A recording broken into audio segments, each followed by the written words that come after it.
Zee 24 तास एक पाऊल पुढे। नमस्कार, मी अजित चव्हाण. स्वागत या बुलेटिन मध्ये आपलं. आणि एकूण व्यापाऱ्यांच्या संपामुळे राजकारण तापायला लागलंय. काय नेमकं घडलंय? सुरुवातीला एक ब्रेकिंग न्यूज या संदर्भात.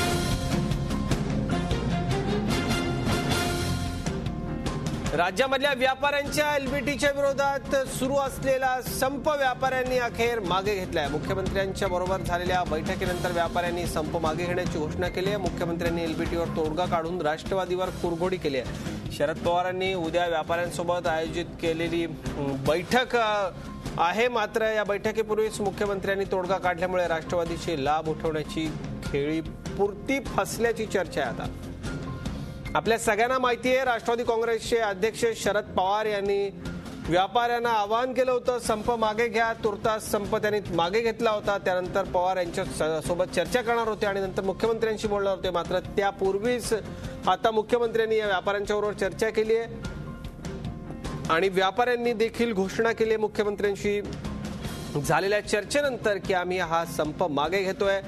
या सगळ्याला राजकारणाची किनार आहे का? आणि ती म्हणजे स्पष्टपणे ज्या पद्धतीनं शहरांमध्ये अनेक ठिकाणी राष्ट्रवादीच्या कार्यकर्त्यांनी पोस्टर्स लावली होती, शरदचंद्रजी पवार साहेब यांचे आभार, या सगळ्यातनं तोडगा काढला तुम्ही, अशा पद्धतीची पोस्टर्स लागली होती पुणे पिंपरी चिंचवडमध्ये.